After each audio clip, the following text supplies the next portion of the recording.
There's two different narratives that we have competing today about what's happening in global trade. One of those narratives is a globalist perspective about the gains in trade and how those have been dispersed across different regions and how consumption, particularly in Asia, is driving that growth. The other is a story about reciprocity and fair trade and about how there are imbalances in the global trading system when it comes to market access, tariffs, and the like. This is an image here of raw data on US trade deficits. Now I want you to pay attention to two things here. Where we are at the beginning with North America, where it's relatively balanced and there's a surplus even with Mexico. And notice also with Europe, right, the balance here. And then one other pocket to pay attention to is here within Southeast Asia. So if we skip ahead here, this is the viewpoint, right, that from those in the US and elsewhere that says, we're all in favor of trade, but not when we've been suckered. What I hope you guys will take away from this is a better understanding of the fair trade reciprocity narrative here. And so for those who emphasize this fairness reciprocity question, right, there's a question,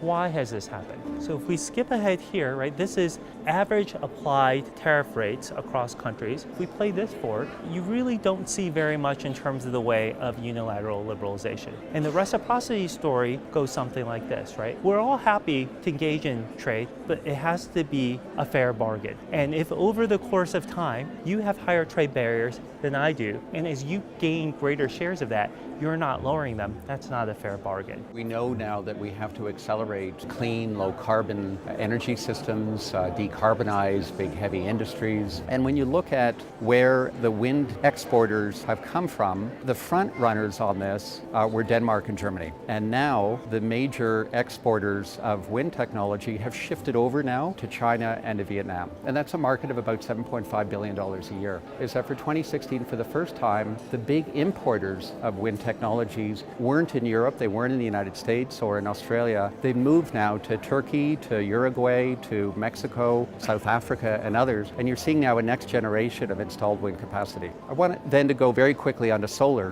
which is sort of very much similar trend, but a much bigger market. It's about $52 billion a year. The big player on this is China. So the average cost of solar photovoltaic has come down about 50% in the last 5 years. And that's where we get back to why do we want to identify goods and services which have an environmental component to it. It's in order to make sure that those markets are liberalized. So with that in mind, looking at the decision earlier this week of the United States to impose a 30% tariff on solar photovoltaic, not identifying China specifically, but will have an impact on the cost of solar technology. These are absolutely critical global challenges, particularly after Paris and the climate agreement and the Sustainable Development Goals. We are committed to sustainability because it's a smart business thing to do.